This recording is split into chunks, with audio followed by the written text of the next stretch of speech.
Hello, welcome to Podcast Versus Play, episode 218. I'm one of your hosts, Cal, and as always, I'm joined by a man who asked me what's for dinner tonight. I said, Wookiee steak. He asked, is it any good? I said, it's a little chewy. It's only bloody Dan. Ding, ding. Hello. Ding, ding, indeed. This is a very kind of like last-minute podcasting because I've just walked through the bloody door, Dan. It is, mate. It's impromptu because I was in the middle of watching Stranger Things, season 4, getting into it, and then you're like, let's just do a podcast and talk about shit. As if I've got nothing better to do. I'm watching Stranger Things, mate. With reason, though. With reason, Dan. Now, I find it... Obviously, normally you don't know the contents of the podcast until we started and then we get into it. Obviously, we're going to talk about Obi Wan Kenobi. Spoilers for the Disney Plus show, Obi Wan Kenobi. We're going to be talking about all 3 episodes released so far. However, why is this the only podcast that you show up to where you haven't wore your Jedi dressing gown? It's over there, mate. It's over there, and I'm not getting it. We've done Mandalorian stuff where you've wore it. We've done Star Wars stuff where you've wore it. We've just done podcasts where you've wore it. Yeah. I mean, to be fair, it's the 1st of June, mate. It's the start of summertime. That is true. I can't be wearing a nice warm dressing gown, so it's just a nice cat hair covered hoodie instead. Well, as all Jedis wear. But Dan, we're going to be talking about Obi Wan. Now, we haven't really talked much about any of the episodes together. So first and foremost, what do you bloody think, mate? So there's a few things that I really quite like about the show, and there's a few things that I'm just sort of like, Like I think the things that bother me about it have bothered you. Like, again, like you say, we haven't really spoke much about it, other than like a few sort of points. Just a bit text messages here and there. Kind of, yeah, but we haven't sat down and really talked about it. But the things that I really enjoying so far is the world. It doesn't feel like it's prequel world where it's all shiny and polished, and it feels more Rogue One-ish, that it's a bit more sort of like dusty and dirty and people are just sort of scrabbling about, and a bit Mando in that same kind of sense, but he rather than just like a traveller who's just sort of like moving through to go off and do some cool mission, it's just Obi-Wan just in the filth and the grime, working in a production line, chopping up meat or whatever. It just looks like even Cal Kestis's kind of like, forlorn schlubbiness of just working in like a scrapyard thing. Like, I've got games where your job is to break down starships. Like, if I could have Cal Kestis's job, I'd be made up. I wouldn't be able to believe it, right? But what they've got Obi-Wan doing with just sort of like just cutting up a giant dead desert monster, that just seems like the most boring, like, monotonous, purposeless work in the world. And like this sort of like constant monotonous day that he just needs to just sort of keep his mind away from being. It's the same story that they gave to the Mads Mikkelsen's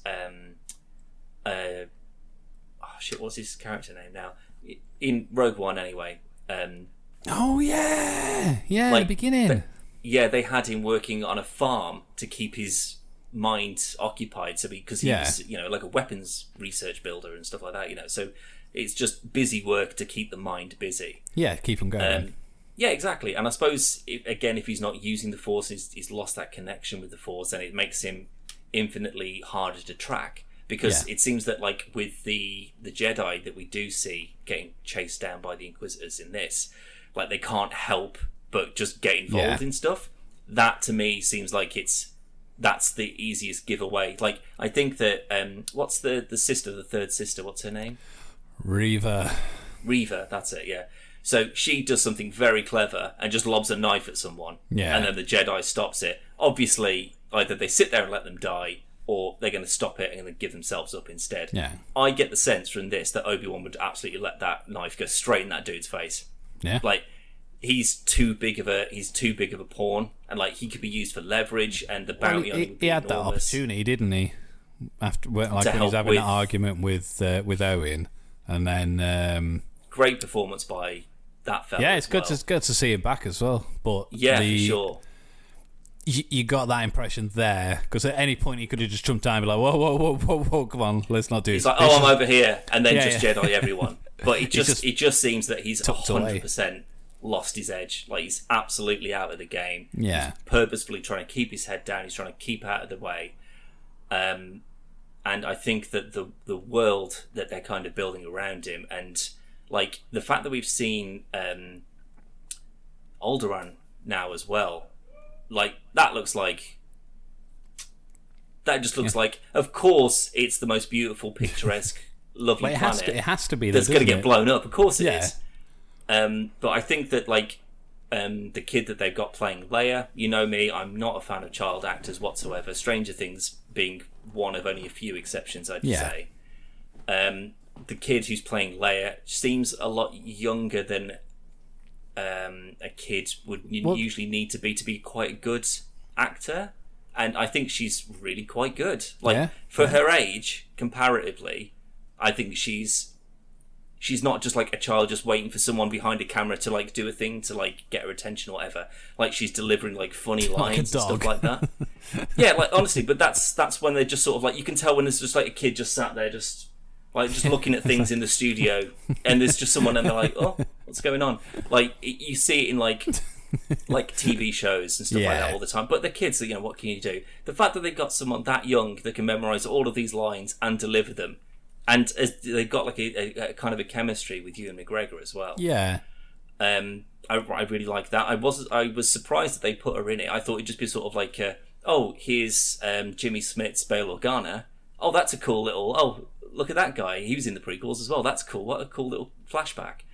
And then she would be in it, and they'd do the hair and all that sort of stuff. Yeah. And then they'd be like, da-da, and then he'd just move away. And move on. Same way they did with Luke. Like, he's there, he's just in the background, and now it's just like a Leia and Obi Wan sort of adventure romp. It's the new Grogu. I mean, I do not believe for a second that, like, again, I think she's performing things very well. I think she's delivering things very well. There is absolutely, Callum, no way that either the bounty hunters or anyone on that fucking planet wouldn't have caught her like that. Yeah. Like, she's about 5 years old. That chase scene that goes on for about 15 minutes, we're all like tripping over themselves. And I was just like, have we gone into like a CBeebies cartoon? I saw a comment about this. This was one of the biggest gripes, and it soured the episode for me in the first one. And I was unhappy anyway because I watched it away from home. So instead of, there's a 65-inch 4K TV primed for watching these bloody Disney Plus stuff. Yeah, I've got a tiny penis, but so we all know, so we're all clear on that. Yeah, I had to watch it on a barely 1080p, like maybe nearly 32 inches, maybe. But I think it was actually smaller than that, and that put me in a bad mood. Anyway, I had to mess with the brightness and contrast and everything else because some parts were too dark, some parts were too bright. It was awful, put me off. Anyway, episode on its own. That fucking chase scene is abysmal. Like you say, they all they had to do was extend their arm and they would have caught her without even running. Or stun blaster, bong, gone. Yeah, I mean, to be fair, when it first started, it was that fumbly. I thought it was like a game that they played. And then I know exactly what you mean. And then he'd be like, shot the guard. Yeah, it was, and then it'd be like, well, your time was, you were 6 minutes behind that you should have been. You should have got away. Yeah. Like, so it's like Bale trying to like train her like with like surprise encounters. Yeah. Because like you say, it seemed quite forced that they were kind of keeping a distance, or they were doing that thing. I think they've done that in quite a few sort of Star Wars mediums where they'll be like, "Oh no, we're being chased by a thing. You better help me, Empire," and they let them in or whatever. And I thought it'd be maybe that sort of thing as well, where it was like trying to fake her into something else, but it was supposed to be a legitimate chase. Like the fact that wasn't over almost immediately, it was awful. That did take me off guard. But I don't know if they were just like they're just padding for time. Are they trying to make out that she's like really, but she wasn't like doing parkour and stuff. And again, it's absolutely not the kid's fault. It's not her fault. I cannot believe it was filmed poorly that a child of that age could be, unless they were saying that she's like because of the Force. That's what people online are saying. She's using the Force. Like, fuck off, she wasn't. It was just a poorly choreographed fight. Yeah, scene. I don't believe that that's the case, because she barely knows anything about the Jedi, and she asks what the Force is and stuff like. What does it feel like? How would you ask? Why would you ask that unless you've already done something like that yourself? And also, hasn't it been established that with like Luke and Leia, their powers don't develop until they're like way older? Yeah. So I don't know, but like this. Like, I think that, like, I actually think there's a thing. I can't remember what it's in, whether it's in a book or a comic or something. But Leia's powers don't come to fruition until she knows about Vader. Oh, really? Okay. I could be wrong on that. I just don't know why that's in my head. And maybe it's like again, the I could be exposure wrong. to Luke, and I don't know, but I think that like the whole little adventure that they're going on is kind of cool. I like the fake Jedi appearance from that fella that I can never remember the name of. Like, as soon as he walked into that room and those just sort of like creaking down gates, and I was just like, that ain't a Jedi. Absolutely not. But like he was great. I like the fake out of him where it made you think that he was going to go and claim. Oh yeah, where he instantly he'd just be like, okay, well there's like 50,000 credits or something like that in for this guy. I know where he's going. I'll go and get him. Yeah. But there's like so. Okay, so yeah, let's jump forward a bit. So the Inquisitors themselves, I like the fella with like the weird turtle dish thing on his head. He's got sort of like a robot-y kind of voice. He seems like quite sort of like, okay, you seem like a bad guy. He's better in Rebels. I'll admit that. I don't remember him from Rebels, if I'm honest, but I got the sense when I saw him that I was just like, this seems familiar, and I know that there's Inquisitors in Fallen Order, but I don't think it's any of these Inquisitors. It's the other sisters and brothers. Like I think he's like again, but he just hasn't had much to do yet. He's just sort of standing, griping about everyone. Why are you getting picked for things or whatever? The other sister, they've not done anything with her yet. She's just another one's just there for the sake of it. And again, in Rebels, she's like full on, not full Sith Lord level of extreme, but like she's a real pain in the ass for fucking Kanan and Ezra and them. And it's only when Maul comes into it that you realise she's not that powerful. But she gives off the impression she's very fucking competent, and she's obviously killed hundreds of, maybe thousands of other Jedis. But in this, she hasn't. I think the most screen time she has is in the latest episode. Yeah, where she's just told to go and send some droids out, which she goes and does. But I hate Reva. The actress is fine, and she just feels massively out of place to me. Like, it doesn't seem like she's the biggest threat there. It feels like it should be the turtlehead guy or that other chick, if she's from something else and has been way more sinister. I mean, I get the fact that she's making a power play, and she's just trying to sort of like fuck everyone over and get to the top, and she wants to be with Vader. And I kind of get that sort of like power grabbing side of the Sith, but she just doesn't feel like she doesn't have an aura, a vibe of being, kind of like even just sort of like Imperial toffery, like a Tarkin or the guy fucking Ben Mendelsohn's Krennic, director Krennic. Yeah. He's just sort of like, he's just a bureaucrat, but he's still seething in absolute hatred, and you can feel that sort of like, oh, you're a like vibe just coming off him. Whereas she just doesn't. She hasn't had that moment to kind of like be a prick. She seems too forced. Lol. Hey, unintentional. But I like, because I know that with the sort of the brief amount that we talked about it, you weren't a fan from her from the get go, and I was just like, man, she's fine. She's not intimidating. She's not scared. Like I can't see Obi Wan going like, oh my god, it's her. No. I can see a child being scared of her, sure, because she's got a fucking lightsaber, but that's about it. Also, just off topic, costume design, incredible. Everyone looks fucking banging. Set the but it wasn't. Well, yeah. I mean, I know. Again, you've got a bigger issue with him, but it wasn't until Vader showed up that I was like, oh, that's a bad guy. Like, that is someone who will just walk down the street and just kill random people. Like, That's why he's the big bad guy. And like, I always like that sort of like, it's just something you kind of just mentioned there when, you know, like, you think that someone is like, oh my god, this is like the biggest, most powerful, whatever, until the next big fisher comes along and just swats them aside like they're nothing. That's what he is. Like, I got a real sense of that kind of like Rogue One, Vader whole scene of just like the people that are just there. They are just an inconvenience. Yeah, like, they are not a threat. No threat whatsoever. But these people in the street, though, this isn't just like him just going like Kylo Ren and just sort of going, oh god, I'm just gonna just, you know, whinge about things. He's just doing what she did, but way better. So instead of just like throwing a knife at someone, he's dragging them out and choking them in the street, snapping their necks. He's just waiting for Obi Wan to just sort of have that like, and then you see it as soon as he like. I love that when that kid just like comes running out and he just goes snap, and it's just his neck's just gone, and then like he drags that, and then he's just dragging her down the street after him, and then you can see he just goes like that. He's like got him, and then he's just like an old movie mummy monster of just. He's just everywhere. It doesn't say anything. He's just plodding along.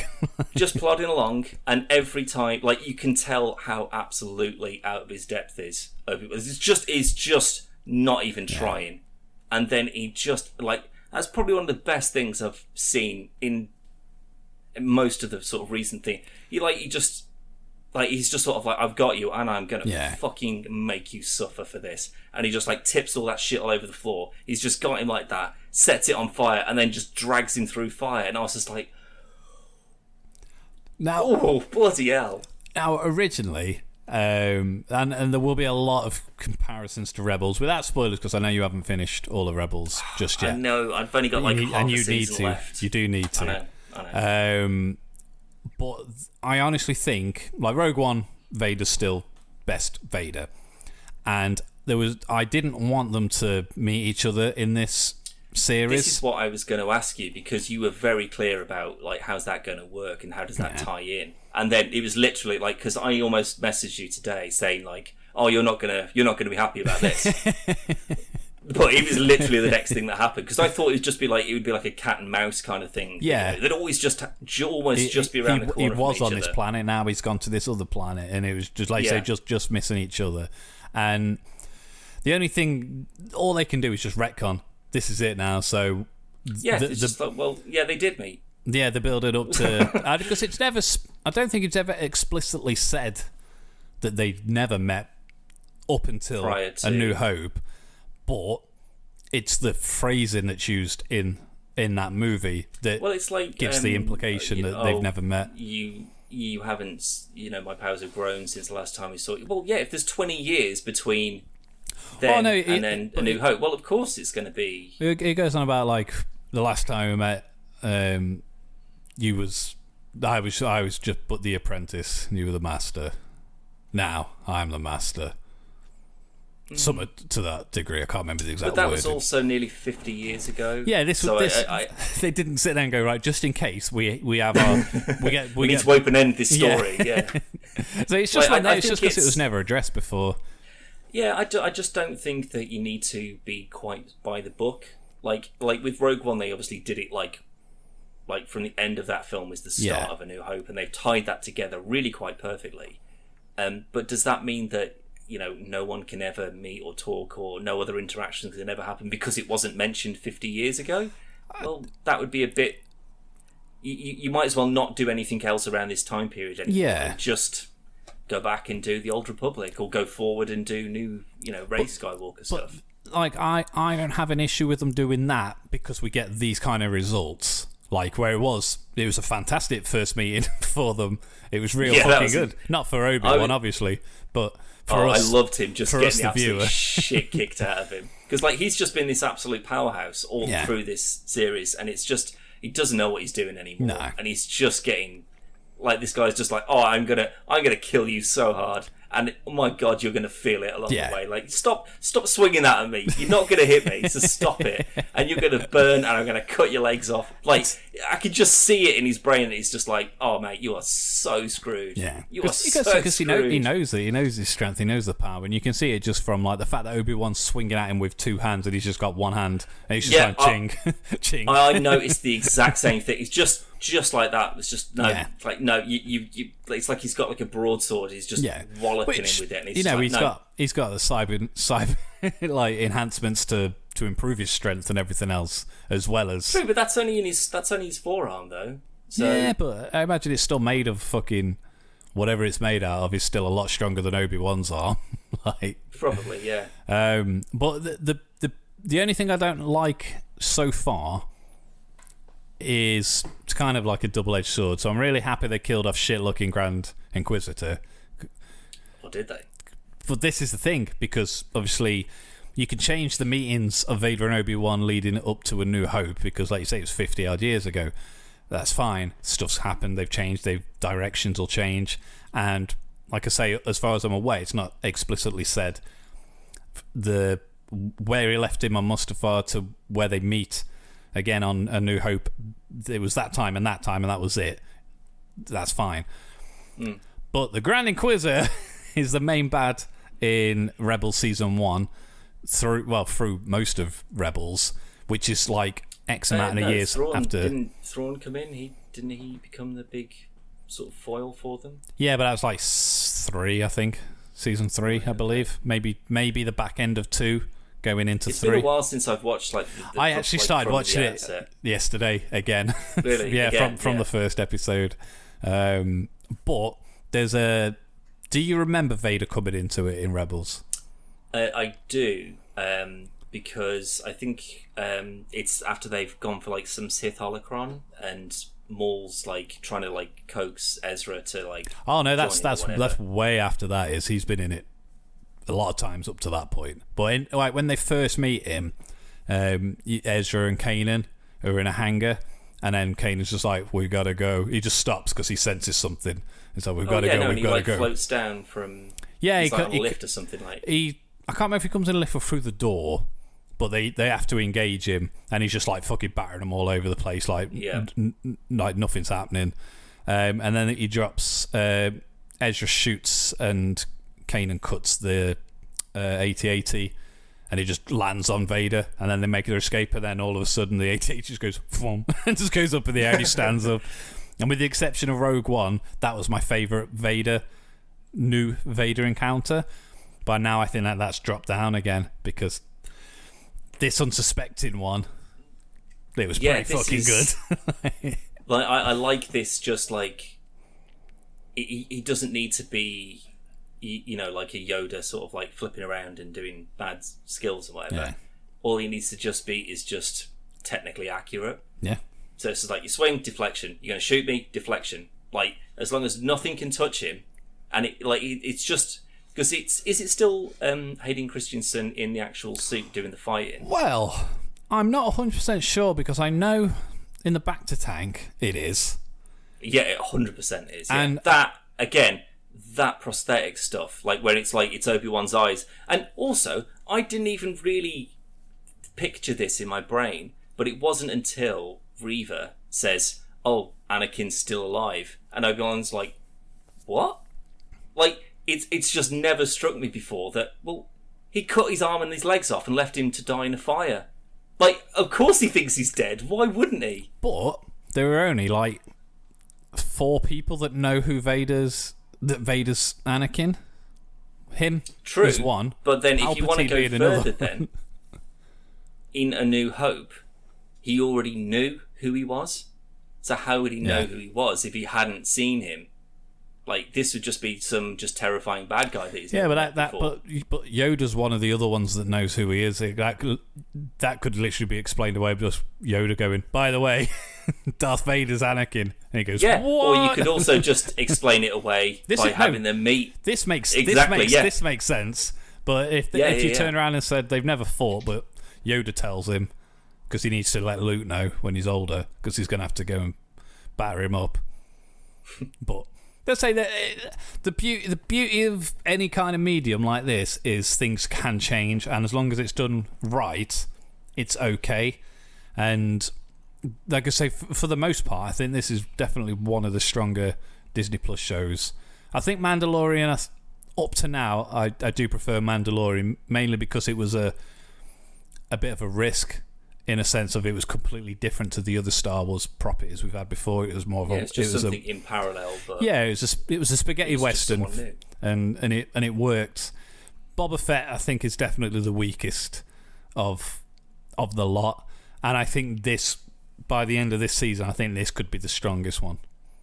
Possibly so, but I think that's probably because as this is just like going to be just a one-off, and they're only going to do these 6.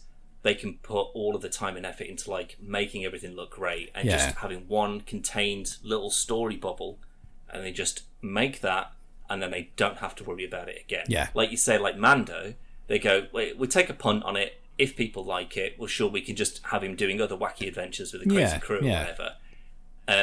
But then when people do like it, like, oh my god, now we have to make another season. Got to do another. And it's got to be better. And, whereas this, there's no pressure, and you can just kind of like write a compelling story that kind of like ties these 2 characters back together again. Do you think he'd come back for another one? What, Ewan McGregor? Both. I know Hayden Christensen would, but do you think McGregor would? I don't know. I mean, again, I think it would depend at this point. Like, it's not because there's like cool lightsaber fights going on. This is far more story and character driven. It's just that I would rather that instead of I'd rather the Inquisitors. In my head, as it stands at the moment, this is how I think I would have rather it played out, right?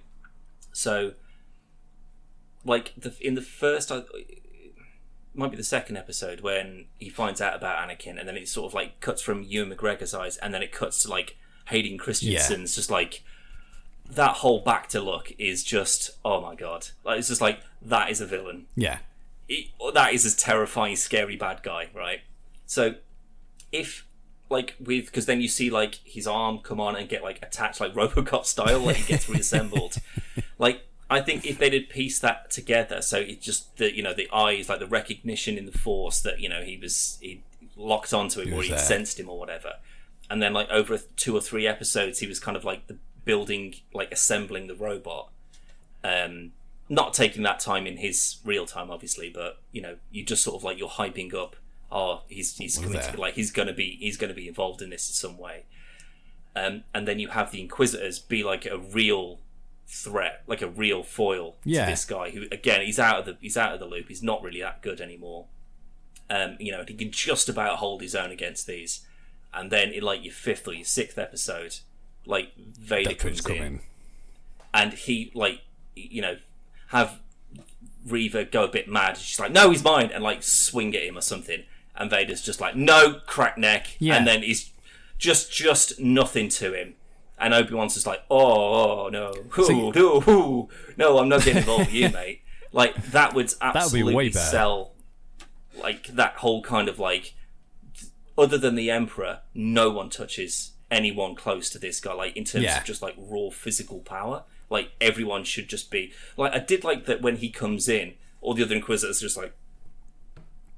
No, they don't want to look up. They don't want to look at him. It's just like everyone is genuinely just on edge around this guy constantly. Because I think that's what's, again, another reference to Rebels, but they do a really good job. Like the Grand Inquisitor, the sister and the brother.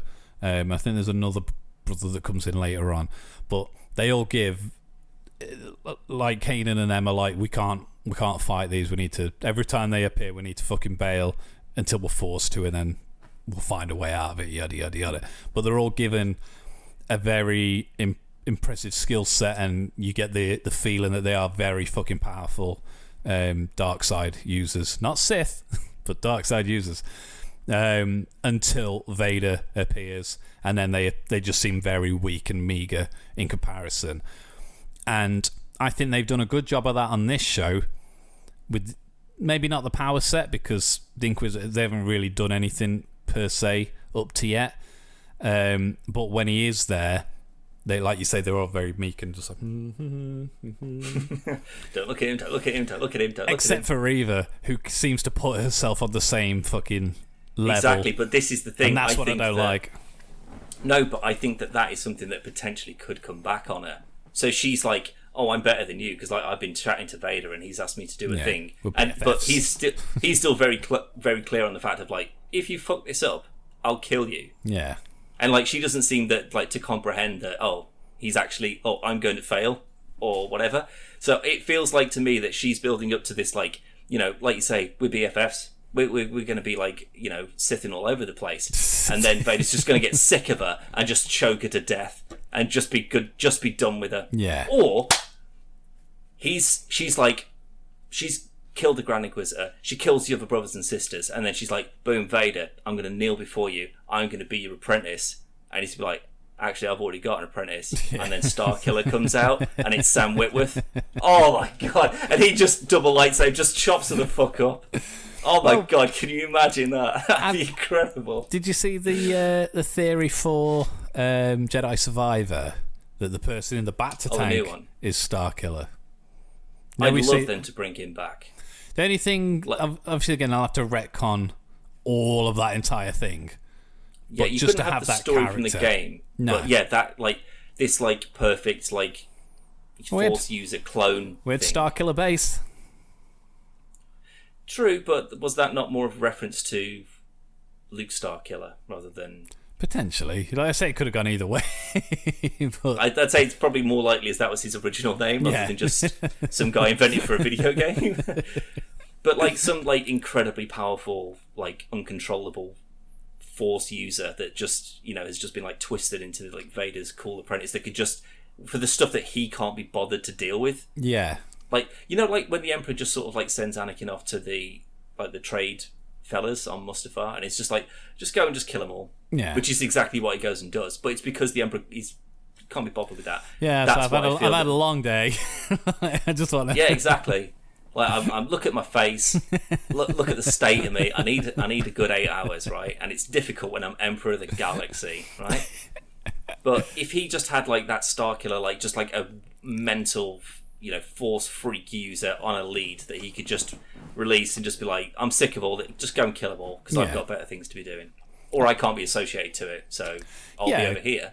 I think like, because the only thing that always really gets on my nerves a little bit is seeing Vader like this and then seeing him in A New Hope.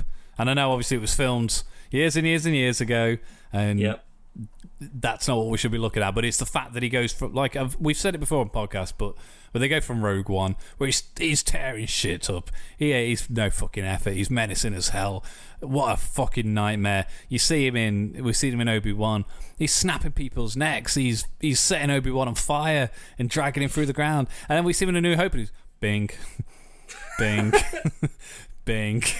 Well, take it up with George Lucas then. What's more to the point? Take it up with George Lucas 50 years ago. Well, that's what I mean. This isn't very exciting. What happens in 50 years when they make a prequel about this? You're like, what the hell are you on about? That's what I mean. It shouldn't come into it. It's always there in the back of my brain because I was like, do you know where we go from here?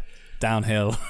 Well, this is the thing, right? If you wanted to say that Rogue One was like the whole point of that film is to explain away why there's a hole in the Death Star that blows the whole thing up, sure, that's a reason for it to exist. But then why don't you go, oh, actually one of the buttons on his chest, if you press it, he goes down to like 15% power, which is why he's like, There you go, another plot hole explained. So they had the old suit was micro USB slow charge, and the new one is USB-C. He's just got like a huge Duracell battery that like clicks into his back. There's actually a pretty interesting story where Palpatine... So Anakin is limited on what Force powers he can use because of the suit. So we can't use like any electrical base powers. Yeah, because that would just... kill him. But well, fuck his electronics up, or his breathing apparatus or something. Yeah. But there's other powers that he's limited that he can't use. But Anakin knows this and he tinkers with his own suit as much as he can. But surely there'd be some kind of material that Anakin could use that wouldn't conduct electricity the same way that normal electronics do. There has to be. Maybe so, but like if you just sort of strip away all like the kind of like the fancy cool powers and just have it as just like like physical manipulation. Yeah. And you go, I can do that, and that doesn't affect me, and it doesn't because I get the sense he probably doesn't like having robot legs and robot arms and being trapped in a robot suit constantly. Probably not. Like, which is why he has to swim in the Bacta constantly. Like, so making that whole deal better. Like, surely the better that he feels, the less powerful he is. So if you go, I'll just be in pain, so I'm more powerful, and I can just like imagine if like his RPG that's skill a good tree, point, right? Yeah, that's a very it's got good like point. his force lightning, and then it's force mind control, and then force blah blah blah, and he's just like, no, fuck all of that, force telekinesis. All my points are going into that, and I can just crush necks at will, and I can just drop things on people and stop things, and just like.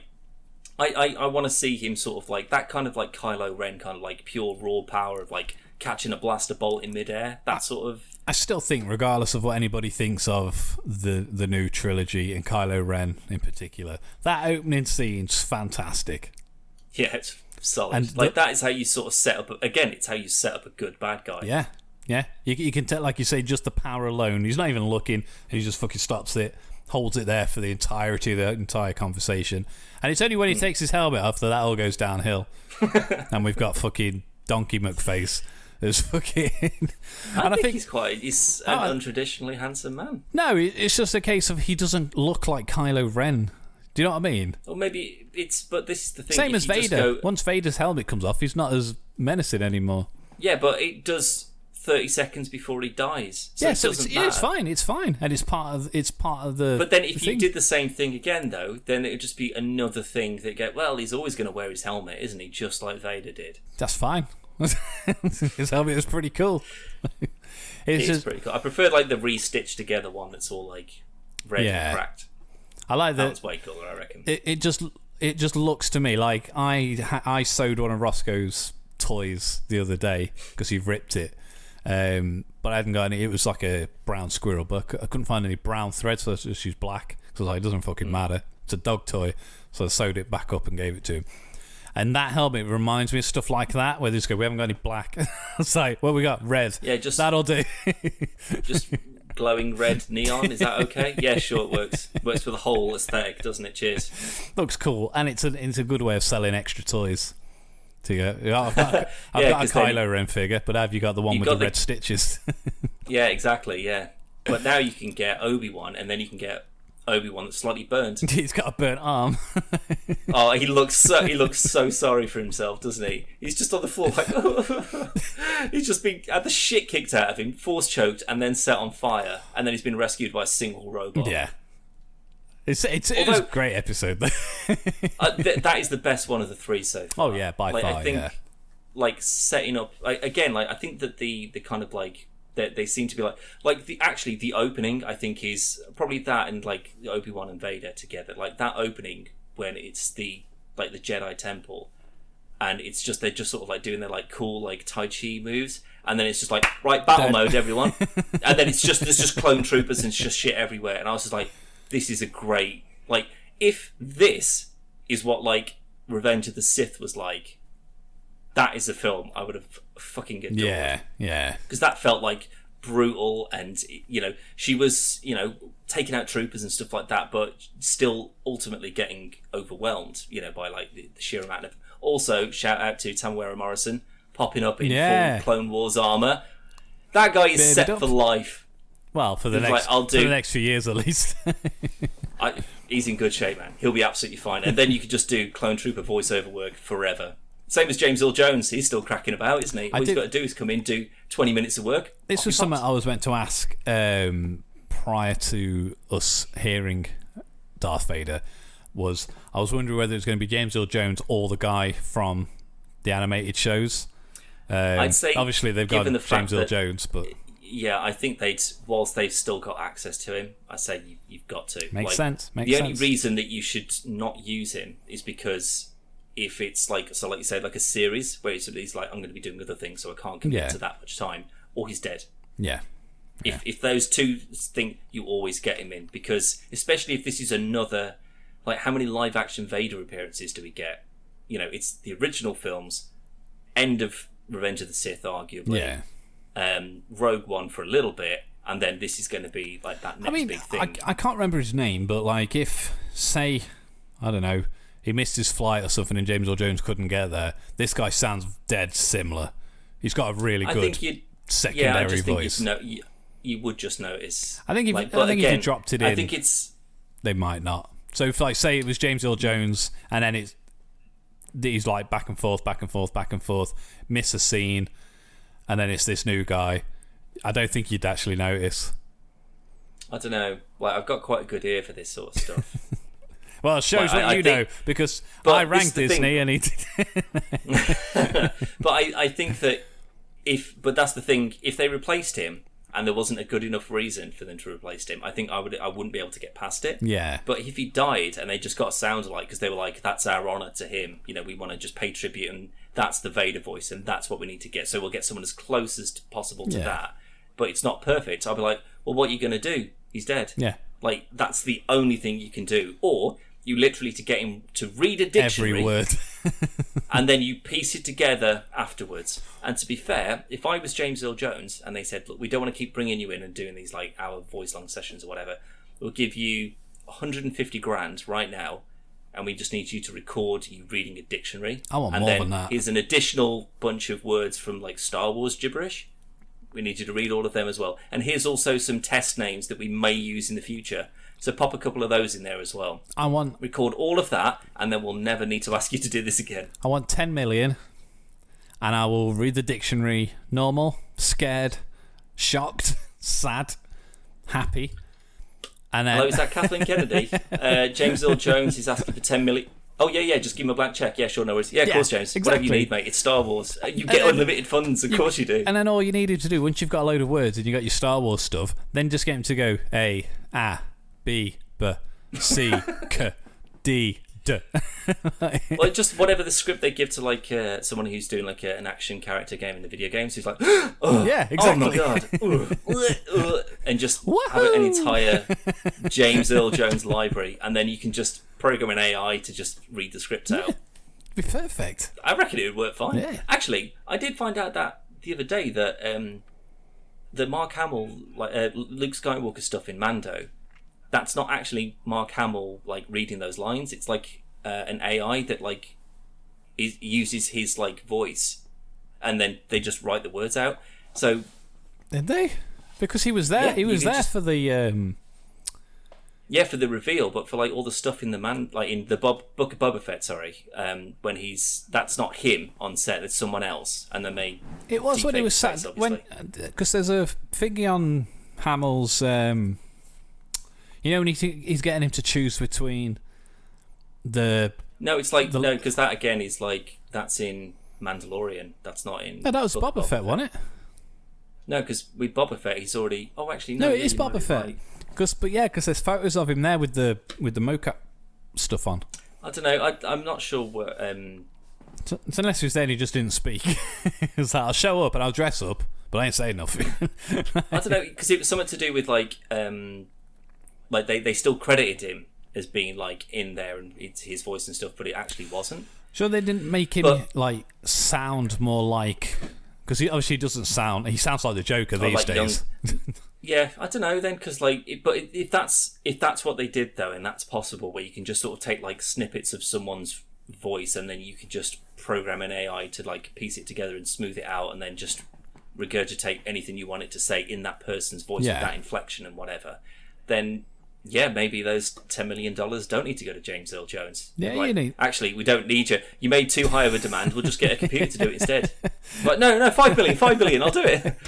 Yeah, you only need so many like syllables and stuff. Like Corridor Crew did that video with, I forgot his name, but you know the one that does the adverts. Will pop up for the ad plugs. I don't know. I always skip him because I'm just sort of like, look, I know you're selling you whatever. I just fuck off, mate. Right? Well, they faked his voice. And then they did, like, he didn't know about it, but they used this AI thing to make this, like, inspirational video using his own voice. And then they played it to everyone, and he's on a camera, and they mute him. And then he's just like, he goes, but nobody else knows that they've done it. It's only, like, the two of them. And then they're playing it. And he's there, he's just like, I didn't, this isn't me. Like, I don't do any of this, but nobody else can hear him. So he's just like, and he's got this whole video, but they got the whole thing done, and it's amazing. There's only like a couple of hiccups where you go, wait a minute. But yeah, I think it's ridiculous. that uncanny valley thing, though, isn't it? Like, it's getting to the point now where it is so good that it's not until you go, was that a fake thing, or was that not a real person's head there? Like, that's how, like, Love, Death and Robots is like the perfect kind of example of just like, this is what photorealism animation can really look like. Well, can you imagine like volume 10 of that? What that's going to look like? Yeah, that's weird to say, but like, because that I feel that that's beyond just like a show with a narrative now. It's just like, this is a tech demo for like, this is what, you know, you're capable of, like, in hand-drawn animation. I wouldn't be surprised if there's like a claymation one that comes in that's like the tippity like Wallace and Gromit would shit their pants for this level of like stop motion stuff, but it's taken them like 6 years to make like an 8-minute thing, but it looks unbelievable. Like, that's the sort of thing that would come from it, I reckon. Like, they're going to be exploring a billion different styles of art to try and make that just more relevant and pushing as many boundaries as they can do. And that's the beauty of it. And the whole anthology thing seems to be picking up pace, because we've got a Star Wars anthology on its way out. Tales of the Jedi. Yeah, it's like prequel. It's like stories around all the prequel Jedis, I think. Yeah, so each one's different. So there's one about Ahsoka. There's one about Qui-Gon. I assume there'll be like a Mace Windu and whatnot. Probably not an Obi Wan, because we've got the Clone Wars cartoon and the but like Ki-Adi-Mundi and like what's the Vash Summit or Vash Lin or something? Yeah, it's just like a Twilight with like the big white, like red face, big white eyes. She's been in a bunch of stuff. Like, I reckon it would be just sort of like peripheral Jedi, or like people on the council. Yeah, Plo Koon. There's another one. Yeah. By the way, I'm not just reading these off a list. No. This is, I can't remember anyone's birthday, but ask me to name anyone on the Jedi Council. I've got you down. Yeah. Well, that's it. It's quite an exciting time, and the only thing that leads me into a question that I meant to ask earlier and I forgot. Do you think there's any specific reason why, because it is canon, but why they went with Reva and not Trilla? Because this seems to be the same kind of setup where you have finished Fallen Order, haven't you? Yeah, of course. I know who Trilla is. She's like, what's his face's Padawan, isn't it? Yeah. I forgot her name. I think that, but I know, but I know what you mean. But I think that Trilla is, but this is it. Like, she is scary. Like, she's got proper. That's what I mean. Let's get her in there. And she's got a backstory. But I was going to ask you this as well. Like, all of the Jedi stuff that's like in that little Jedi cubbyhole that's like squirreling Jedi away. All of that's going to be in Arboresh. Like, I reckon already by now someone will have screen capped that and translated all of those messages. Do you reckon there is a message from Cal Kestis in there? Potentially. Because the timelines are about right, aren't they? They're not far off. I know. So. Because, I mean, this is straight off Order 66. He was still a Padawan. Yeah. Which means he would have still been, I don't know, maybe like just before he starts working at the shipyards or something. Well, if you look how old he is in the flashbacks, he's considerably younger than he is when he's working on the. He's obviously been there for a good amount of time. Like, everybody knows who he is and whatnot. Well, he's still sort of like early 20s or something, so you could still get him in, like Cameron Monaghan, I reckon, and just. Oh yeah, I think he's a little bit younger than us, so he's got to be like 21. But no, I'd say he's like early to late 20s. I'd say. I do think Trilla would have been a good shout, though, because that would have been like a major crossover of a character from a video game. And an interesting one. Has that happened yet? Well, in terms of the biggest we've gone, I don't think we've gone any from the video games, but we've gone, so the Ghost and Hera and Chopper are in Rogue One. And they show up in the Rogue Squadron video game, which is also canon. Yeah. So basically, we've had movies, Rebels, video game, movie. We haven't had anything outside of that show up anywhere else. I think that and Ahsoka, obviously. She showed up from. No. But she's made the jump from animated to live action. That's what things like the Disney Plus series seems to be. They seem to be like jumping off platforms. Yeah, because they're all made by Dave Filoni. I mean, more power to him. I'm happy for it. Well done, Dave. We're all here for you, mate. You want to bring as many Cad Banes and shit as you want to? Fill your boots, mate. 100%. But I want to see a Kyle Katarn. I want to see a Revan in some way. Get him in as a stupid Sith Force Ghost or something. However you want to contrive it, you need to just do it. They nearly put him in the Clone Wars show. That's true. And then again, that would have... Because he's in the Galaxy of Heroes roster, which is only canonical characters to my knowledge. So it seems that with them doing work on an Old Republic... It was a trilogy of films, I think. Well, I don't know if that's going to migrate into being a Disney Plus show. I would rather they did a show, I'll be honest. With what they're doing now, like with Obi Wan as just having a condensed 6-episode, hour-long or 30-odd minute long, and if they just said... Not necessarily like the story of Revan, but like maybe the start of the Jedi Civil War from like 3,000 years ago, something like that. That'd be a great point in time to focus on. Because then again, what if they use it to set the film up? So you got like season 1 of Knights of the Old Republic is just set up for the movie, so you haven't got to spend the focus of the film explaining this is this character, this is this person, because we already know who they are. In a similar vein to what they could have done with the DCEU. Have your Green Arrow, Flash and everyone else, just have them in the film because we already know who they are. We don't need a backstory because we've watched it for 25,000 seasons. All cancelled now as well. Hooray. I know the Flash isn't, I tell a lie, but Legends of Tomorrow and all that stuff has all been cancelled. Probably because they're all written like dog shit. Just in time for Gotham Knights, which has nothing to do with the video game of the same name. Yeah, why are they doing? I don't. Let's not get onto that. We're on Star Wars.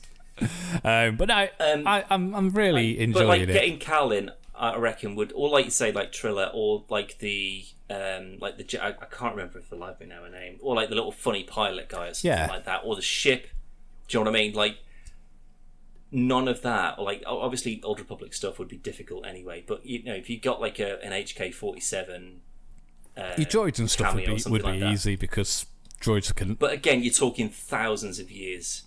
So that would be difficult unless they were like in a stasis chamber or some bullshit, which you'd have to just be like, it would be an awful shoehorn to get them in. But if you said like, oh my god, it's like an old HK unit, and then it turns out it's like Revan's HK-47 after he like does like a memory reboot or something like that, that'd be amazing. I'd be down with that. But like a Kyle Katarn, like his story... spans however many dozens of hours worth of gameplay. And he's got like, he lost the Force and he got the Force and then he was a Sith and then he wasn't. Do you know what I mean? Like that, as like someone who would like help out Luke building this new Jedi Order. I think it's more likely. That'd be a great place for him to come in. For Cal Kestis is your more likely answer. Or Iden Versio maybe from Battlefront. Potentially, because the whole Inferno Squadron, or not all of them, but I'd like a series on that. A few of them. Seen it from her point of view. In Battlefront 2, the fella that she ends up marrying, I assume, hangs out with Luke. Like they have when he's in Inferno Squadron, like Luke rescues him, and he's just sort of like, I know you're a Jedi, and I know who you are. Like, why are you helping me? And Luke's just like, because you asked. And he's just sort of like, okay, maybe you're not a prick. And, they kind of like build up a little relationship.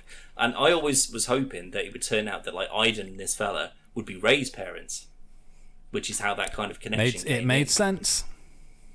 But, like having like Inferno Squadron as like a unit that exists like in like some stormtrooper thing in Obi Wan. Do you know what I mean? Like this it would be easy enough because a lot of these things all run at a similar kind of in that similar kind of like couple of decades window.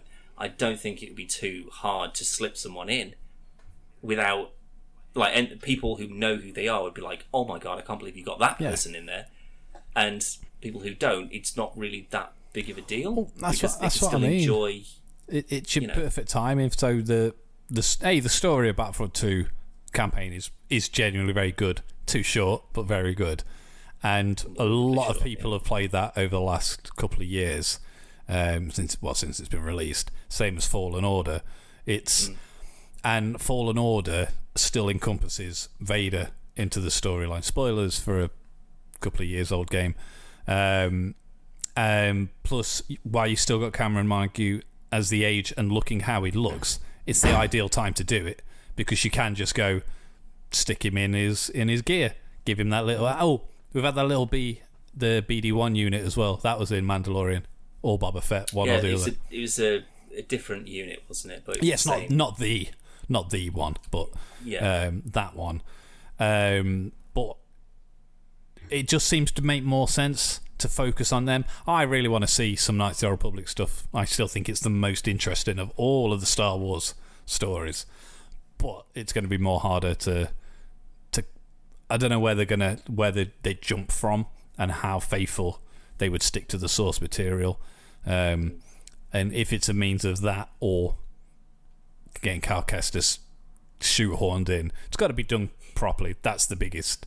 No matter what they do, it needs to be done correctly and handled properly, not fat-faced Inquisitors. The same way like they did with Luke, and Grogu goes to a Force amplifier stone thing, and he's just like, boom, I'm here, and he's just one of any other number of Jedi that respond to that. Or like, again, even if you wanted to go, fuck it, bring him back as a Force ghost, well, literally anyone then. Yeah. Literally anyone from any Star Wars media that's been a Jedi and that's died, bring him back. Stick him in a blue costume. Pop, there you go. There's Tulak Horde. Well, he's a Sith, but you get the point, right? You get Liam Neeson back, pop him in a blue suit, get him up on the screen, bang, done. Like, you could do it with literally any of them. Yeah. And again, if you wanted to go droids, like even Grievous or something like that, just go, well, Oh, he's half droid, half mostly droid, part. But if his species, he's like a Wookiee, where they'd live for hundreds and hundreds of years. Like, why, he got blasted to fuck by Obi Wan, but was he torn limb from limb? Was he exploded? No. Could you piece him back together in some awful way? Maybe. Probably. I mean, Maul managed to get back together. But then that's another compelling villain that's already got a backstory with this guy to go after him. But it seems like if he popped up when Vader was there, he'd be like, no. No, but I mean, he plays his timing very wisely. Like he's aware of Vader, but I don't think he's aware of how powerful he is, because that was something that was talked about. Not with me, I wasn't there, but with Filoni and them when they were doing the final season of Rebels. Obviously, people have been asking to get this Maul versus Vader fight, and I was like, no, because he'll kill him. Yeah, there's not much in it. Yeah, because the thing, and it's in the games and stuff, it's a bit different. But Maul's always been, he's a physical fighter. He's not as strong with the Force as he is with the lightsaber, and in Rebels and the Clone Wars, you see him using Force powers more than he ever did in any of the other mediums. But I don't matter how strong he is, he ain't taking Vader down. Yeah, I mean, but this is Vader ain't taking Palps down either. So, so it shows how powerful Palpatine is. Well, but at that point, he's very old. No, not at that point. I just mean like when you see again in Rebels and stuff, like Palpatine takes on Maul and Savage Opress is Maul's brother, who are both Force sensitive Sith and dark side users, and he's just fucking willy-nilly just fucking them up, and Maul's begging for his fucking life, and it's just that typical, it's that Palpatine we'll never see in the movies, where we're told how powerful and how strong he is, but when we see him, he's just a raisin.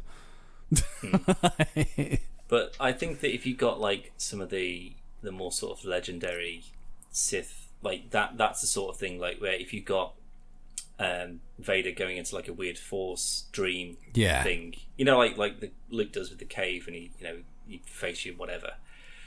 That would be a time where you could get Revan in, where you'd just be like, Revan was this like unbelievably powerful, like charismatic, people would just naturally follow this person, and he became like this incredible Jedi or Sith.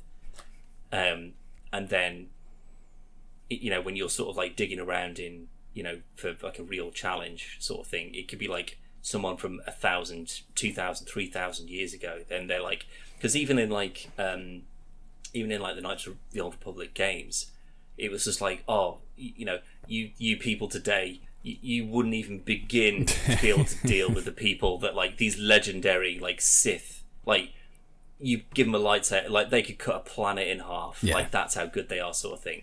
So it's just sort of like it's always been that thing of just like you're always the most powerful person when you're the only person in the room. Once there's another one there.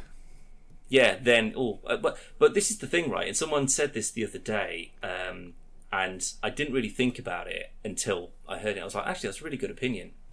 But like in the Clone Wars and stuff, like how there's like 1,000 droids or 2,000 droids or whatever, and there's like 100 Jedi. Yeah. And like 3 of them get out of it. It's just like how is that possible? Like these people are supposed to be able to take on armies on their own, that sort of thing. But they posited that it was like because they'd just become so sedentary and they're not used to fighting wars and stuff, they just sort of come in and just break up bar fights, and they sort of lecture people and tell you off or whatever. But you put them in and it's crunch time, they can't handle it. Yeah. They're just immediately overwhelmed. They don't know what to do. Exactly. But when you go back thousands and thousands and thousands of years, where there's like the Old Republic, and there's like thousands of Sith, and there's thousands of Jedi, and then they could all get together and have a big old smash up. Well, obviously, only the best and most powerful ones are ever going to come out of that. But then when you go forward and forward and forward and forward, and then it's just Luke and it's Vader, who's an old man by that point anyway, and then it's just Rey and Kylo Ren, and neither of them really know what they're doing. None of them have been trained. They kind of got a bit of force, know what they're doing, but they haven't had like battles and wars that they've had to fight through and become like incredibly powerful. That's why like Darth Vader, like he's been a general. He's fought. If you look at like the Clone Wars and stuff, that's just he was in that entire war from the outset to the end, and then went on a big Jedi killing spree at the end of it. Like he earned the ability to be nonchalant because he's just like, you're not a threat. I've killed 1,000 people. You're not a threat to me. But when it's Rey, it's just sort of like you were given this and you fought one person with a lightsaber. Like I would love to put you up against Vader, and I reckon it'd be like lift you up, cut you in half, done. Oh yes, I'd like to go up against Obi Wan from the latest episode, because she doesn't give off any. Again, it's because we're told she's fantastic and she's brilliant, and the beauty of the Clone Wars show was it made me appreciate Anakin as a character, because I didn't in the prequels. I don't like a lot of things to do with the prequels, but by the end of the not the actual end of the Clone Wars, because it was, I can't remember if it was cancelled or what, but it just finished. And then when Disney bought it, when Disney Plus started, they put the very final season up that wrapped everything up. But it jumps ahead so much that you miss what you're expecting. I'm not going to say it because I don't think you've watched it, but what you're expecting to happen does happen, but it happens like that. And we've had this build up from the beginning all the way through, and it's just a massive fucking letdown. And I was genuinely gutted how they did it.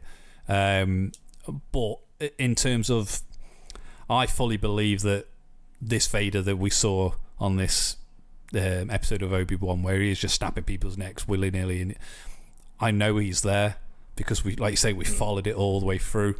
But Rey basically won the postcode lottery. And she doesn't deserve any of it, and even to a point Kylo Ren deserves it more, because we know he's done a bit of training, and we know that's actually true. Yeah, he trained with Luke for a bit, didn't he? But even then, like, Luke only had a bit. He had like an hour or so on the Millennium Falcon with Obi-Wan, and then he had a little bit of swamp time, and then he went off to fight Daddy and then battered him. Yeah, but again, he's an old fella. But that's it. But by that point, is it maybe because like Vader's become lazy?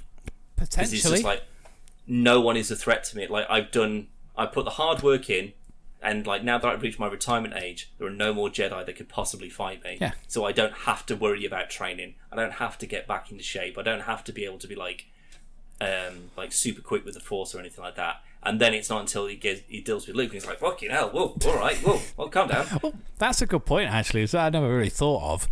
In Obi Wan, I think we're going to get to a point where Obi Wan, he is obviously holding back because he's not used to using his powers and stuff again because it's been so long. But obviously he's going to try and turn Vader back to the light. Now, in the movies, that's what Vader's doing with Luke. For the first portion, he's trying to get him to join him and overthrow. Yeah, so he doesn't have to kill him. Yeah, and maybe that's what brings his powers down, because he's not channeling anger anymore. He's channeling not compassion, but like, I don't want to kill you. I want you to be with me. Not as lovers, but we can rule the galaxy together. We can get rid of this old fart, and we can do it ourselves. We can mold the galaxy. I'm pretty sure to I can us. just throw him down a hole and we'd be all right. Yeah, it's like no matter whatever you want to do, don't need to answer me now. I'm just going to go chuck him down this hole, and then I'll get back to you. But yeah. I think that's what we're going to get with Obi-Wan, where they are going to fight again, but he's going to always be holding back because he wants to bring him back to the good. I don't know, because it feels like that's what we got at the end of Revenge of the Sith, where he in that sort of 20-minute space where he just went, I'm just going to be a dark side guy now. Do you want to go kill these kids? Yeah, absolutely. I mean, that's how you go, oh, you want to be, yeah, okay, well, all you need to do is just, you go down to your old place of work, kill everyone that you ever knew and their children, and then come back and then you're hired. Like, what a job interview that is. And you're just like, yeah, okay, I guess. But like, it seemed that like by the very end of it, after he was like, he chopped all his legs off and that, and just left him to die in a fiery fucking lake of lava. He at that point he had given up on him. Like, he didn't try and save. He was just like, I'm done with you. You're gonna die here, and I'm okay with that. Like, he doesn't see, and like now because he's so shocked, it's not because it's like, oh my god, it's Anakin, and I can try and right some of the wrongs that happen with us. He's just like, oh my god, what is he going to be like? Guy. Like, but that's the thing. If that's been years and years and years and years, like, I don't know the exact, but it feels like it's been about 4 or 5 years maybe since the end of the Revenge of the Sith and the Order 66 sort of thing. He's been like, if I was him thinking, oh, this guy, like, we used to be like this, and now I cut his legs off and then left him to die on fire. If he's coming for me, I haven't been practicing for the last few years on purpose. He's got this fancy new he's coming for me. I've got the same that's robe. Why it did, for real, yeah, exactly, yeah. Like, so that's when like he just sort of shows up and he's just like, oh, I'm here to kick your fucking teeth in, my son. And he's just like, oh god, oh no, oh, I haven't prepared for this at all. I did not know you were going to be here, mate. The thing with Vader though is, so everybody knows how Star Wars works. So most of the Jedi has... It's an odd question. No. But statement. So, as in Vader, he was a Jedi, then he became a Sith. There's most of the Inquisitors were fallen Jedi, joined the Sith. Oh. Some of them were forced, and they've just done it. Some of them joined by choice, whatever. But we know there's a correlation between light side users and dark side users overlapping. So, with Obi-Wan knowing how powerful Anakin is, why didn't you just give him that little kick? So just leave him there on the off chance that he, it was 50-50, die or he wouldn't die. Wait a minute, we live in the future. Maybe they could, like, give him robot arms or clone him or something. Maybe I should definitely just kill him, stab him through the brain, and then throw the whole body into the lava that's right there. 100% that. It's because he hasn't watched Zombieland, so he doesn't know about the double tap rule. It's like, just because you cut his legs and arm off does not mean that he's dead, right? Just walking away. Or maybe that's the thing. Maybe it's just like, okay, I'll walk away because maybe he can survive this, but I don't have to deal with that problem, if that's the case, because he's going to be like, what? Who's going to come in and save him? And like, oh, maybe it's the guy that's in charge of literally everything with unlimited resources, and he turned him into a gigantic, terrifying monster. And if only somebody had showed me some footage of Palpatine with Anakin turning him and like giving him the orders to go off and do this stuff. So I know who's pulling the strings on this. Yeah. Instead, I'd better go and hide away on a desert planet. I'm going to spy on his kid. Yeah. Just in case he does. And I can't do like anything. the whole like he's bringing him like a little toy in that, and Owen's just like, "Fuck off, Obi-Wan! I don't want any dealings with you at all." Like I like the fact that he just throws it back in his face. And it's just like, "Oh, I just want to make sure he's safe. Maybe I need to train him." And he's like, "What happened to his mate? Yeah. What happened to his mate that you trained? What happened to him? Yeah, he's the most terrifying man in the world, and you want to have a crack at this one as well? Don't think so, mate." That was something I did like when they're on the when they got our lift. Hey, speaking of lifts, you know the guy who picks them up in this episode of Obi-Wan? Freck. Do you know who voiced him? Seth Rogen, I assume. It sounds exactly like Zach him. Braff. Really? It sounded exactly like Seth Rogen. I thought it was Seth Rogen, so I googled it, and it's not. It's Zach Braff. Wow. JD from Scrubs. So they went, "Hey, Zach Braff, can you come in and do an impression of Can you do a Seth Rogen doing an impression? and we'll confuse everyone." Seth Rogen, you've been doing some Disney films again lately. It's gone up a bit in cost. Zach Braff, you haven't done anything for a while. Could you do a cheap Except impression? that Cheaper by the Dozen. Oh yeah, it was also on Disney Disney. Plus. Yeah. Mm-hmm. So maybe they just had them go off like as the Seth Rogen off. So, maybe he was that James Earl Jones thing. Like, look, he's on a train. He's 20 minutes away. You're here right now, Zach Braff. Can you just do 10 minutes of audio for this? But this is the thing, right? If I was Zach Braff or Seth Rogen, and they said, "Hey, do you want to come in and voice a Star Wars character?" Like, I imagine it's like with any like famous actors who like they get it. They're like, "Absolutely! Yeah, like, I don't care what you ask me to do. I will just come in and do it because I love this thing."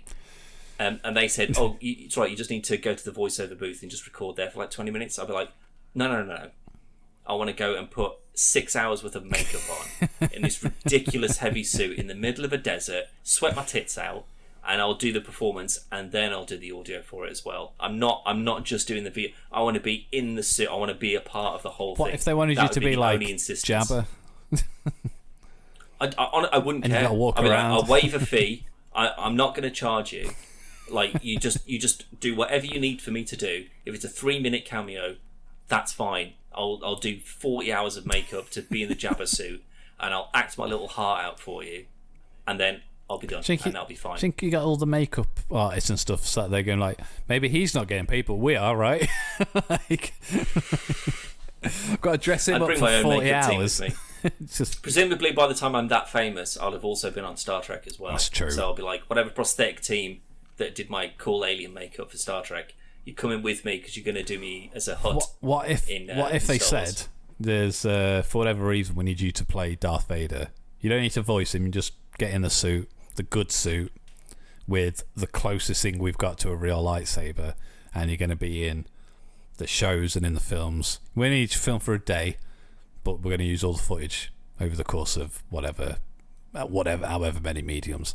Or you can have a walk-on episode in Star Trek." Like, I think I. But we don't see your face. There's certain characters.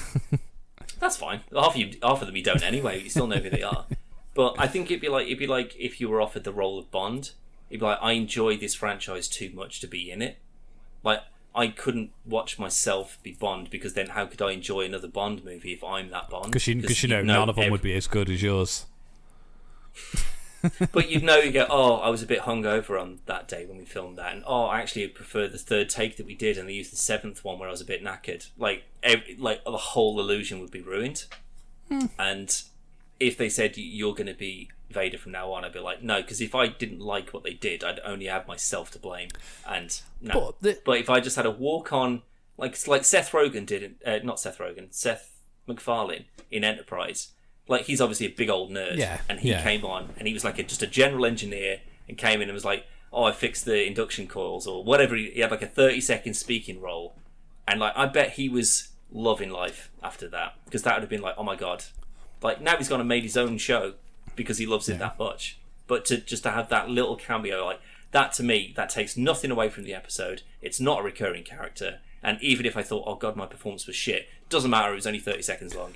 You want me to play Vader for every film and TV show for the next whatever? Nah. See, there's way too much pressure. I'm of the opposite. So even though I have a lot of things to say about the prequels, and they fucking done the Grand Inquisitor, he looks nothing like he looks in Rebels and in the comics and stuff. And I'm not happy about this, and I'm not happy about that, and I'm not happy about this. And it's quite, do you want to play? Do you want to be Darth Vader? Absolutely. I don't care how bad it is. Like, as long as I can do it. Same as like George Clooney with Batman. Like there's an interview when he's on about when he read the script for Batman and Robin. He's like, I hated it, but when am I going to get to be Batman again? So, I get the feeling that that's very much a hindsight kind of, Yeah, I don't think at the time. If that was a super successful Batman film, he'd be like, oh, I thought it was shit, but I just had to do it because, like, he'd be like, oh no, I thought it was the role of a lifetime, and I'm glad that I could help portray it. But when it's dog shit, you go, oh, I just did it for the money. Yeah. Like, that's always the get out joke. It's like, oh, I know it's terrible. Yeah. I was just a payday for me though, or it meant that I could work with a producer that I like, and then they help get me into a cooler film or whatever. Yeah, they wasn't there promoting the film, going, so what have you got to say to all the Batman fans? Don't go see it, it's off. Yeah. but it's like, if you watch like there's so many like kind of like these like hindsight interviews where it's just like, oh, so tell us about this film, and it's just it's either one of two things. It's because they know that they're not enjoying it and they don't like it, or they don't like how it's going to turn out, or they've seen a finished version and they don't like it, or they have just been asked this question like 400 times that day, like with just like a constant stream of interviews coming in. They're like, yeah, I think it really opens this up for the character, and it's just sort of like, it just feels like you're just saying words now, like you don't mean any of this. But I would much rather see a press tour. Exactly, yeah. I'd much rather see a press tour where they go, oh, so how did you feel about the character? And be like, I didn't. Like, I mean, I came in, I just did I read the words. I put the effort in for the day, but I could happily never talk about that character again.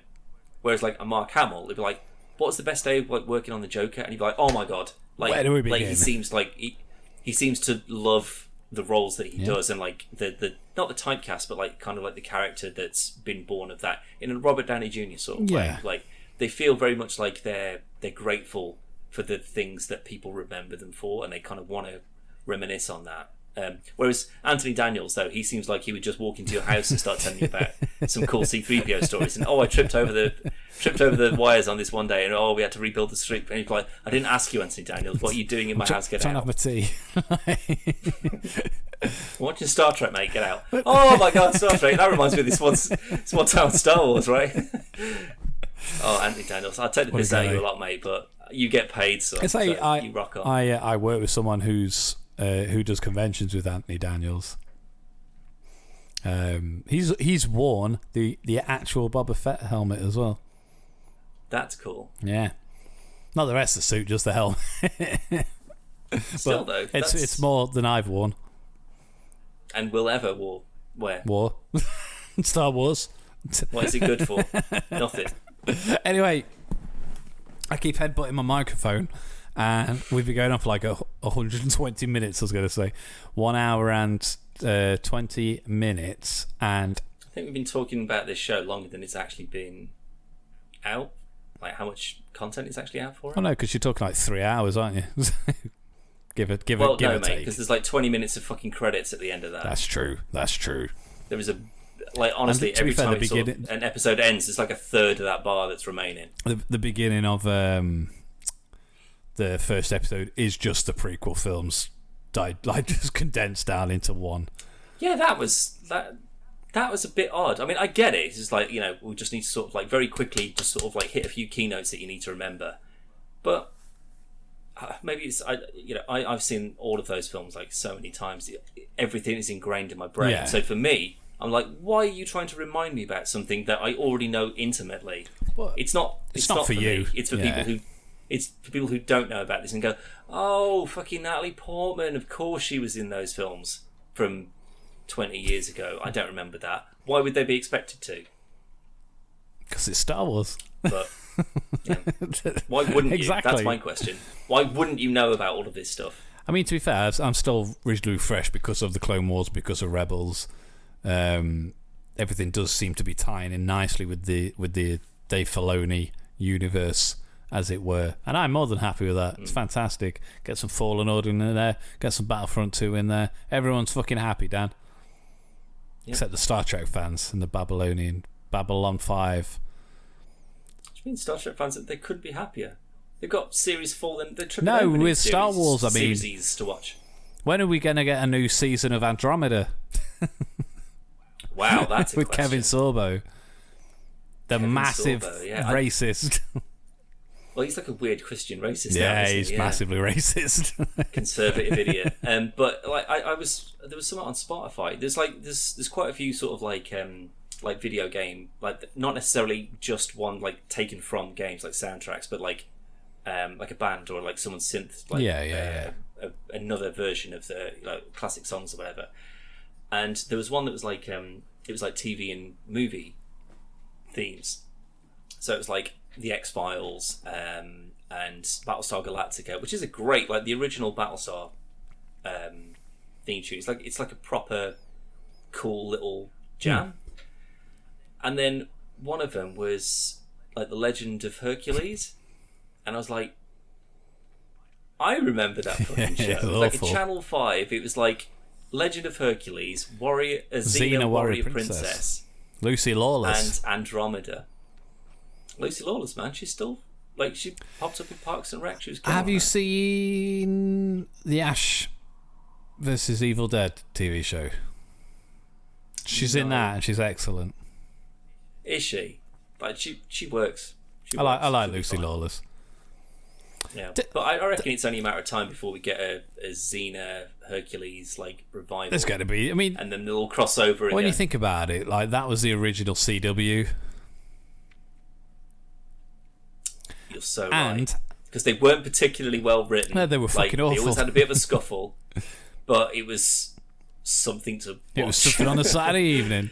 But it filled in for Star Trek usually after the Simpsons. There's an episode of Andromeda, and you can look this up if you don't remember it, but there's an episode of Andromeda where one of the crew goes into like his quarters, and there's like a big chest, and she's like, what's this? He's like, nothing, leave it. And she's like, what is this? Like, just leave it. And he kicks her out of the room, and then he looks around, and he opens up, and it's a blonde wig and a sword. Like, now that's good writing. Yeah, that's right. I mean, you just own up, like you just build all these universes together. I'm pretty sure that there was a Legend of Hercules and Xena crossover. Oh yeah, there definitely episode. Was. Yeah, 100%. And I think there was also, I think it was Legend of Hercules, but there was a time travel episode where like someone from the future, like from our time, so like early 2000s or whatever, went back in time and like hung out with Hercules. Early or whatever. 2000s. Oh, in like the show time, or like real time, because it was like 1994 or something, wasn't it? No, it was later than that. I don't know. That was a guess. Legend of Hercules. I'm pretty sure it was. I think it, or maybe it was. No, because I would have been in middle school. So yeah, maybe sort of mid to late 90s. Yeah, because it was like Power Ranger time. Not the 2014 film. No. I wonder how far I've got to go down to get to. Just put Kevin Sorbo Hercules. Oh Christ! I didn't know that there was a Legend of Hercules film from 2014, but it has 5% on Rotten Tomatoes. So wasn't it Aquaman? No, that was just Hercules. No, I need the disambiguation. I'm going in 92. 92, that is old, isn't it? I'm going 92. When it started, I think it had been on a good bit before I watched it when I was a wee boy. Wow, I'm down to the end of the first page and it's not even mentioned. What? Bloody fine. Kevin Sorbo. It's Hercules: The Legendary Journeys. Yeah, that was it.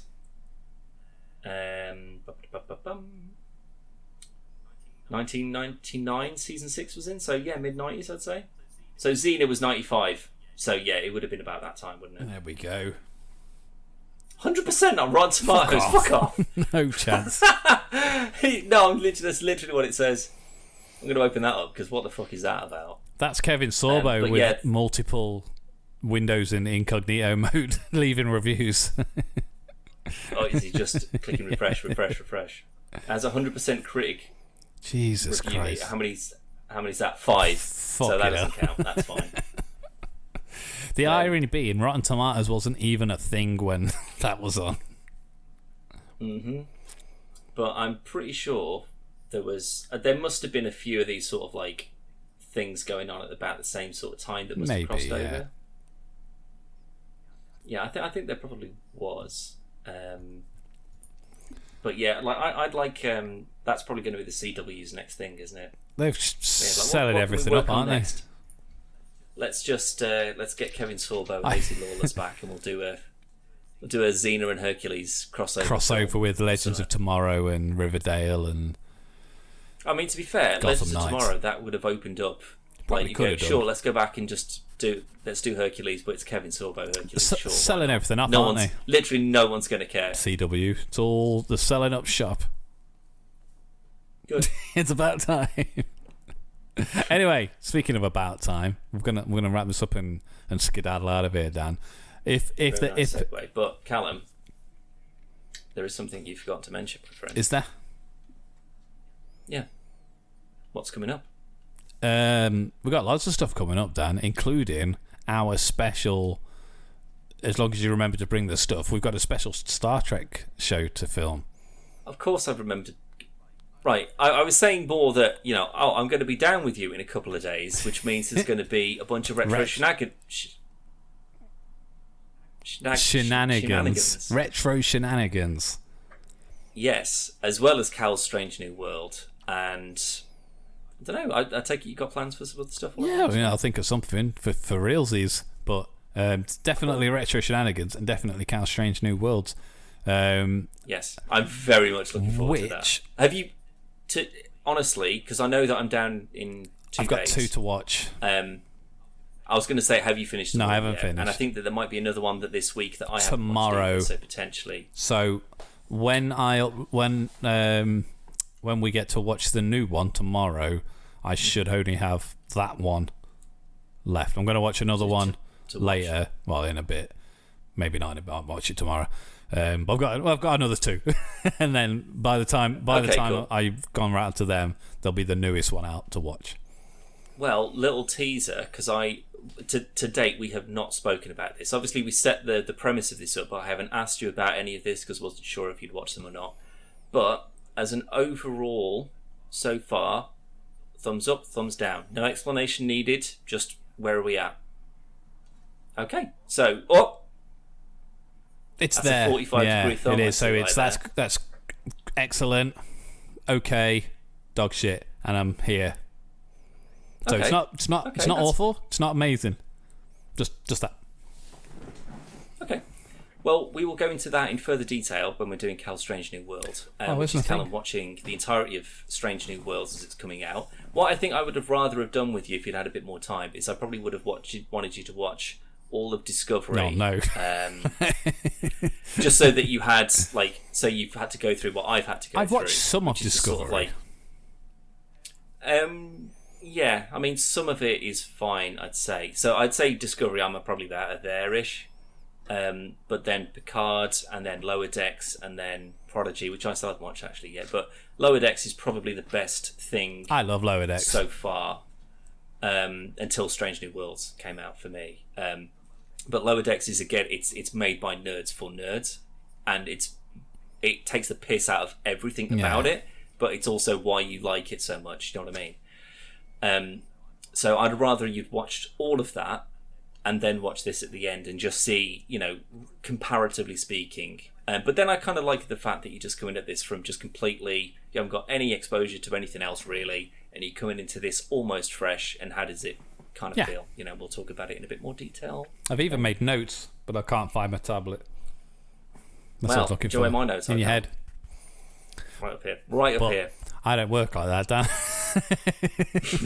Well, it's because mainly any references and stuff I get because I'm constantly watching Voyager and Next Generation. And do you know what I probably need to do is I don't think I've actually sat down and watched the entirety of the original series. I'm not doing that either. No, but that's the thing. I don't think I would either because it's just sort of would they actually... Do they hold up? Would they actually go in here? Would be the most quintessential, at its absolute core and soul, is that the perfect incarnation? Or is it just so old and boring and not interesting anymore that it's just sort of oh, thank God I'm not watching that. Thank God I'm just going back and watching more Voyager or whatever. The good news is, so we're going to be doing Carl's Strange New Worlds. Dan's bringing me some. We've got some. Dan's bringing something. We'll leave it at that. But what I might do as well is I've got a Star Trek encyclopedia as well, which I might bring because there's certain things that will be mentioned in that show that maybe you've got questions about. Maybe because that was written in like early 2000s, so it was just after Enterprise finished, I think. So any of the new retcon stuff won't be in there, so we can see if it actually holds up with what's in the originals, because obviously that won't have any nothing to do with any of this new stuff. So is it stuff that's like based in like old worldy kind of lore? So I might do that, see if there's much crossover there, and if it sort of holds true, or if there's like big gaping plot holes, which more often than not there probably will be. But what Dan doesn't know is I'm going in some red hair dye, and Dan's going to watch the entirety of Riverdale, and we're going to see. I don't want to watch Riverdale. Don't make me watch Riverdale, please. I'd rather watch Arrow. It's going to happen, Dan. It's going to happen because we're doing Carl's Strange New Worlds, and part of my Strange New World is what kind of world is it where Dan watches Riverdale? Not one that I'm going to be a part of. It could be a variant of me. You've got to, because put Zoe in a wig. We've only got one season left. Then it's finished. Then it's done. Right. But there's only 5 episodes of Strange New Worlds that you've got to watch, rather than 8 episodes of fucking Riverdale that I don't give a shit about. I mean, some of them are musicals. My favourite. You're my super friend. Anyway, that'll be happening in the next few days. And yeah, that's it, Dan. I think that's it. Yep, that'll do. So we're going to leave it there. If you want to see more stuff, head over to podcastversusplayer.com, where you can see Let's Plays, videos, Let's Plays, game shows, reviews, more podcasts like this. If you want to just listen to it as well, you can get it over on Spotify and iTunes and Amazon Music. Google Music. It's all out. It's pretty much anywhere you can listen to a podcast, you can actually get this podcast. Like a rash. Yeah, but like not as painful. Sometimes, like this outro, it's pretty painful, but most of the time, it's just kind of there. Right. Bye.